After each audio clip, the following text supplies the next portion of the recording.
का संहार था, न संतों की रक्षा थी।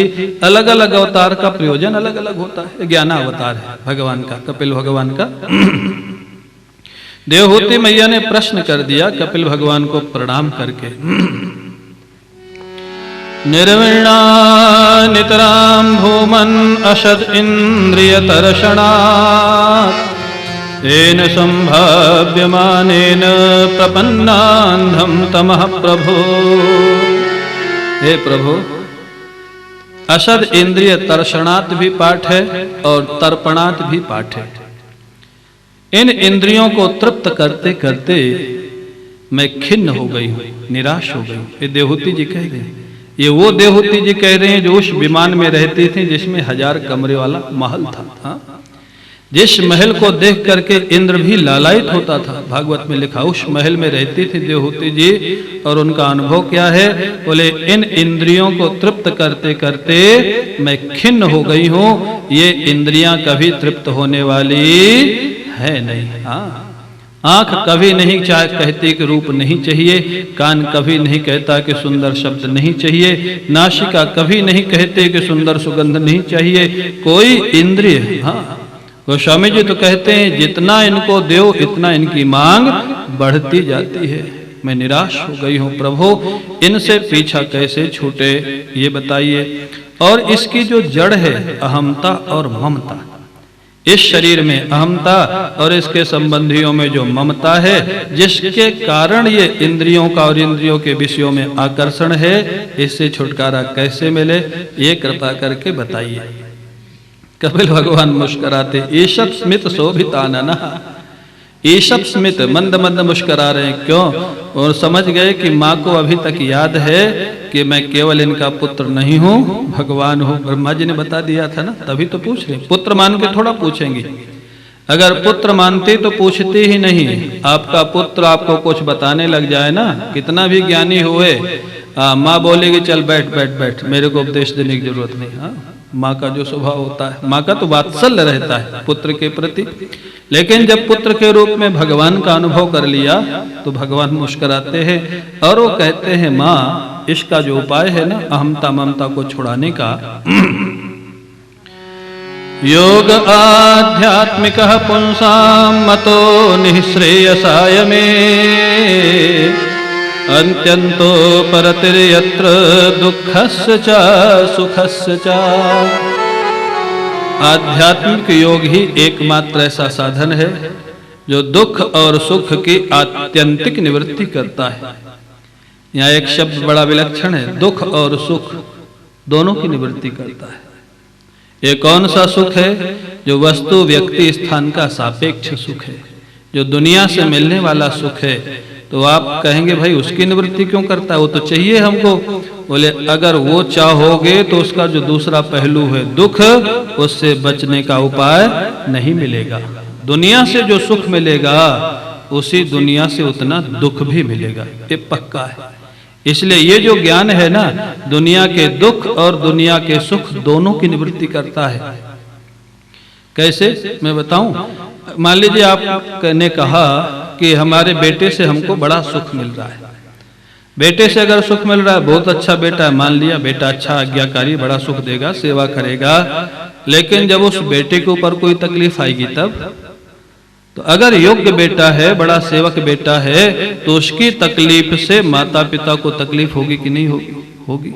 वो दुख नहीं दे रहा है, बेटा दुख नहीं दे रहा, लेकिन बेटे के कारण दुख तो होगा ना। और अगर बेटा आज्ञाकारी नहीं है, वो दंड है, तो बेटा दुख देगा। हाँ? तो दुनिया में जहां भी दुख मिलेगा उसका दूसरा पहलू है सुख, जहां सुख मिलेगा उसका दूसरा पहलू है दुख।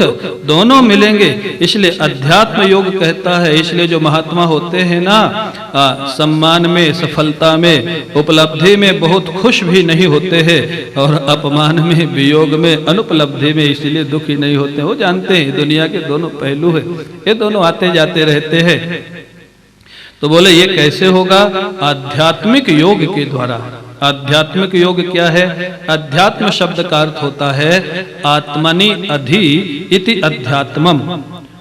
आत्म विषयक जहां विचार किया जाए उसको बोलते हैं अध्यात्म। और आत्मा का अर्थ प्रसंगानुसार कहीं कहीं ब्रह्म है, कहीं कहीं अंतःकरण है और कहीं कहीं स्थूल शरीर भी है। तो तीनों का जहां विचार विनिमय किया जाए और विचार विनिमय करते करते शुद्ध स्वरूप ब्रह्म का जहां अनुभव हो जाए, एकत्व की अनुभूति हो जाए, तो देहाध्यास समाप्त हो जाएगा, इसकी अहमता समाप्त हो जाएगी और अहमता जब समाप्त हो जाएगी तो इससे संबंधियों में ममता अपने आप समाप्त हो जाएगी। ये अहमता ममता जब तक नहीं जाएगी तब तक दुनिया का दुख सुख जाने वाला नहीं है। बोले महाराज इसके लिए क्या करना चाहिए? बोले इन दोनों का कारण तो केवल मन है। चेतः खल्वस्य बंधाय मुक्तये चात्मनो मतम। ये मन जो है ना, अगर संग इसका ठीक हो जाए, सत्संग में लग जाए, भगवान की भक्ति में लग जाए तो यही मुक्ति का कारण बन जाता है और दुनिया में लग जाए तो यही बंधन का कारण। इसलिए मन को भगवान में लगाओ। बोले भगवान में नहीं लगता महाराज, भगवान तो दिखते नहीं है। तो बोले भगवत प्राप्त महापुरुषों में लगाओ। हाँ, प्रसंग मजरम पाशम आत्मनः कवयो विदुः सएव साधु सुकृतः। बोले महाराज दुनिया का संग छूटेगा, साधु से संग हो जाएगा तो दुनिया की आसक्ति छूटेगी, साधु से आसक्ति हो जाएगी तो बोले जो मुक्त महापुरुष है उनकी आसक्ति बंधन कारक नहीं होती है, बल्कि मुक्त महापुरुष आपको ईश्वर से जोड़ करके आपको भी मुक्त बना देंगे। इसलिए साधु से आसक्ति करने में, श्रद्धा करने में कोई दोष नहीं है महाराज, वो तो मुक्त करके ही छोड़ेगा। हमने अनेक ऐसे लोगों को देखा है जिनको हमारे गुरुजी इतना प्रेम करते थे और वो प्रेम जब उनको मिला तो उनका घर परिवार छूटने लग गया। क्यों? साधु का प्रेम निश्चल प्रेम होता है, निश्चल। दुनिया का प्रेम बुरा मत मानना, दुनिया का प्रेम उतना निश्चल होता नहीं, कहीं ना कहीं थोड़ा बहुत स्वार्थ जरूर उसमें रहता है। साधु का जब निश्चल प्रेम मिलता है व्यक्ति घर परिवार भूल जाता है, ये सच्चाई है। और जब घर परिवार भूल जाएगा, साधु से ज्यादा उसका प्रेम होगा तो साधु क्या देगा? साधु कोई भौतिक चीज तो देगा नहीं, साधु भगवान का रास्ता दिखाएगा, भगवान का प्रेम देगा। ये निश्चल प्रेम का परिणाम होता है और धीरे धीरे भगवान के रास्ते में चलते चलते भक्ति करते करते हृदय शुद्ध हो जाएगा, अहमता ममता छूट जाएगी महाराज भक्ति से। देवहूति मैया कहती है वो कौन सी भक्ति है जिससे अहमता ममता छूट जाती है और अविद्या की निवृत्ति हो जाती है, निर्वाण पद की अनुभूति हो जाती है। काचित् त्वयुचिता भक्ति कीदृशी मम गोचरा। कौन सी भक्ति है वो? कपिल भगवान कहते हैं उस भक्ति का नाम है अनिमित्ता। अनिमित्ता बड़ा सुंदर नाम दिया। अनिमित्ता भागवती भक्ति सिद्धेर गरीयसी जरयत्यासुया कोशम निगीर्णम अनलो यथा। अनिमित्ता भागवती भक्ति, अनिमित्ता जिसमें कोई निमित्त नहीं, जिसमें हमारी कोई कामना नहीं। हाँ, भगवान की भक्ति आप किस लिए करते? ठीक है, आर्त और अर्थार्थी भी भक्त हैं, लेकिन जब ब्रह्म ज्ञान की प्राप्ति करना है, अविद्या की निवृत्ति करना है तो उस भक्ति से काम नहीं चलेगा। बोले निष्काम भक्ति, निष्काम प्रेम भगवान के प्रति जो होता है, भगवान को भोग लगाओ, भगवान को पोशाक पहनाओ, भगवान की आरती करो, भगवान का उत्सव मनाओ, लेकिन किस लिए? भगवान की खुशी के लिए, भगवान की प्रसन्नता के लिए, अपने हृदय शुद्धि के लिए। बोले वो जो भक्ति है ना, वो आपके हृदय में जीव कोश को ध्वस्त कर देगी। जरयत्यासु या कोशम, जीव कोश को ध्वस्त कर देगी। यहाँ तो महाराज जो भक्ति का स्वरूप है ना, पहली बात तो भगवान की भक्ति होना कठिन है और होती भी है तो सकाम भक्ति ज्यादा होती है। सकाम भक्ति खराब नहीं है, इसका अर्थ है नहीं कि सकाम भक्ति नहीं करनी चाहिए। ध्रुव ने सकाम भक्ति की, द्रौपदी ने की, गजेंद्र ने की, सबको भगवान मिले। लेकिन अगर ब्रह्मानुभूति करनी है तो निष्काम भक्ति। हाँ, आप बांके बिहारी जाओ या किसी मंदिर में जाओ, बड़ी भीड़ होती है। चामुंडा देवी, महाराज ज्वाला जी, चिंतपूर्णी, बहुत देवियां हैं यहाँ और बड़ी भीड़ होती है। लेकिन आप जरा जितने जाने वाले हैं उनसे एक एक से अगर बात करके देखो, भाई किस लिए आए हो? माता जी से ये काम हो जाएगा, माता जी से ये काम हो जाएगा, माता जी से ये काम हो जाएगा। हाँ, और कभी कभी तो देख करके आश्चर्य होता है, 100, 200, 500 रुपए का, ज्यादा से ज्यादा नहीं तो 100 रुपए का प्रसाद चढ़ाते हैं और माता जी के सामने लाइन में तो खड़ा रहना ही पड़ता है ना, प्रार्थना करते हैं माता जी हमारा स्वास्थ्य ठीक रहे, हमारे बेटे बहू ठीक रहे, हमारा व्यापार ठीक रहे। जैसे माता जी को पता ही नहीं कि 100 रुपए में क्या क्या होता है। ये भक्ति की दशा। माता जी को 100 रुपए में क्या क्या मांगे जा रहे हैं, वो स्वयं को भी लगता है कि माता जी कुछ मालूम ही नहीं है।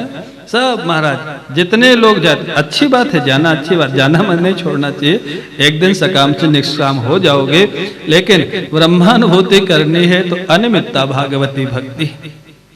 एक संत कहते थे, क्या तुम अपने ठाकुर को या अपने आराध्य को एक दिन बिना कुछ मांगे भोजन भी नहीं दे सकते हो? क्या एक दिन बिना कुछ मांगे उनको पोशाक नहीं पहना सकते हो? तो किस बात की भक्ति है? भोजन कराया और 10 चीजें मांग ली, पोशाक पहनाई 10 चीजें मांग ली, तो तुम उनकी पूजा कर रहे हो या उनसे अपनी पूजा करवा रहे हो? कर क्या रहे हो? तुम्हारी स्थिति क्या है, सच्चाई क्या है, क्या और करके देखना, इतना रस आएगा। बिना मांगे ठाकुर सेवा करके देखना, बिना मांगे माँ की सेवा करके देखना। और ये तो अनुभव की बात है सज्जनों, मांगोगे तो जो मांगोगे उतना मिलेगा, जरूर मिलेगा। नहीं मांगोगे तो इतना मिलेगा कि तुम कल्पना भी नहीं कर सकते हो।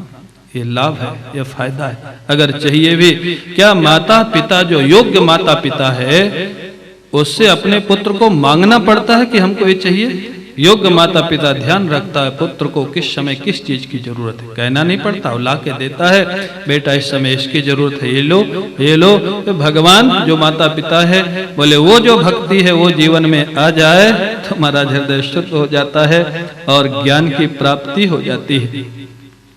ये जो प्रकृति और पुरुष का विवेक है ये हो जाता है, पुरुष स्वरूप में जो अपनी अनुभूति है वो हो जाती है। महाराज देवहूति मैया कहती हैं, प्रभु ये जो पुरुष और प्रकृति का विवेक है ये होने के बाद पुरुष और प्रकृति अलग हो जाएंगे, ये तो ठीक है विवेक से, लेकिन वो फिर उनका तादात्म्य नहीं होगा। इसके लिए क्या प्रमाण है? तो अब ये जो प्रश्न है ये पूछा जा रहा है सांख्य की दृष्टि से। क्यों? सांख्य में पुरुष और प्रकृति को दोनों को नित्य मानते, और जो जवाब दे रहे हैं कपिल भगवान, क्योंकि यहाँ जो सांख्य का वर्णन है वो शेश्वर सांख्य का वर्णन है। कपिल भगवान जो जवाब दे रहे हैं वो महाराज वेदांत की दृष्टि से दे रहे हैं। उन्होंने कहा, माँ एक बार जब पुरुष प्रकृति का विवेक हो जाएगा तो प्रकृति जो है ना, यहाँ जो शब्द लिखा है, बोले स्वप्न का उदाहरण दिया, यथा ह्य प्रतिबुद्धस्य प्रस्वापो बहु अनर्थभृत सएव प्रतिबुद्धस्य न वै मोहाय कल्पते। बोले जैसे सोते हुए व्यक्ति को अनेक अनर्थ दिखाई देते हैं, दोस्त दुश्मन दिखाई देते हैं, लेकिन जागने के बाद वो कुछ भी दिखाई नहीं देते हैं। मस्ती से महाराज उठ करके बैठ जाता है और हंसता है, अरे मैं क्या क्या देख रहा था, मैं तो अकेला था, यहाँ कुछ था ही नहीं। वो गायब हो जाते हैं सब के सब, जैसे स्वप्न के दृश्य गायब हो जाते हैं जागने के बाद। ऐसे ही विवेक के बाद तिरोभवित्री, यही शब्द लिखा है, तिरोधान हो जाता है प्रकृति माने माया, माया के कार्यों का, और पुरुष का जो अनुभव हो जाता है, व्यक्ति स्वरूपस्थ हो जाता है, आत्मानुभूति हो जाती है। देवहूति माँ बड़ी प्रसन्न होती है। देवहूति माँ कहती हैं, प्रभु ये सब कुछ होने के बाद भी, सब कुछ जानने के बाद भी, सब कुछ समझने के बाद भी आप कृपा करके ऐसे योग का वर्णन कीजिए, भक्ति योग का, जिससे वैराग्य हो जाता हो। भक्ति योगस्य में मार्गम ब्रूहि विस्तरशः प्रभो विरागो एन पुरुषो भगवन सर्वतो भवेत। वैराग्य न हुए तो सब का सब व्यर्थ है, ज्ञान भी व्यर्थ है और भक्ति भी व्यर्थ है, धर्म भी व्यर्थ है। महाराज जी कहते थे वैराग्य नहीं होगा तो धर्म सफल नहीं होगा। क्यों? वैराग्य नहीं होगा तो विधि पूर्ति के लिए ठीक से खर्च करेगा नहीं व्यक्ति। अगर पैसे का कंजूस है तो विधि जैसे होनी चाहिए उतना सामान लाएगा नहीं, तो धर्म की विधि पूरी नहीं होगी। वैराग्य के अभाव में धर्म पूर्ण नहीं होगा। और भक्ति, जो लोग भजन करते हैं और रोते भी रहते हैं, जरूर उनके जीवन में वैराग्य नहीं, ये पक्की बात है। जो भजन भी करते हैं भगवान का और दुखी भी रहते हैं, रोते भी रहते हैं, भाई किस लिए रोते? भगवान के लिए रोए तो उसका नाम तो भक्ति है, हाँ? लेकिन भगवान के अतिरिक्त और किसी के लिए अगर रोते हैं तो इसका अर्थ तो यही हुआ ना, भगवान की भी भक्ति है और उसकी भी भक्ति है जिसके लिए रो रहे हैं, तो फिर भक्ति है कहाँ भगवान की? हाँ? जिसके लिए रो रहे हैं वैराग्य के अभाव में ही तो रो रहे हैं ना, तो वैराग्य के अभाव में भक्ति भी सफल नहीं है और वैराग्य के अभाव में ज्ञान भी सफल नहीं। जीवन मुक्ति का आनंद नहीं मिलेगा अगर वैराग्य नहीं है। तो वैराग्य कैसे हुए ये कृपा करके बताइए। यहाँ पर महाराज भक्ति योग के लिए उन्होंने बताया है जो अष्टांग योग है, यम नियम आसन प्राणायाम प्रत्याहार धारणा ध्यान समाधि, बोले ये भी सबीज योग के अंतर्गत। हाँ, सबीज योग माने जहां भगवान का आश्रय रहे। बोले केवल शुद्ध अगर इनको पातंजल योग के अनुसार लिया जाए तो शायद कठिनाई पड़ेगी, लेकिन ईश्वर का आश्रय लेकर इनका अगर जीवन में आचरण करें यम नियम इत्यादि का, तो जो भगवान की भक्ति जब जीवन में आ जाएगी तो ये सरलता से आने लग जाते हैं। यम नियम आसन प्राणायाम प्रत्याहार धारणा ध्यान समाधि सहज में आने लग जाते हैं। आप देखेंगे जब माला में जप में अच्छा मन लगता है ना, अपने आप व्यक्ति की श्वास की गति ठीक हो जाती है, आसन एकदम सीधा हो जाता है।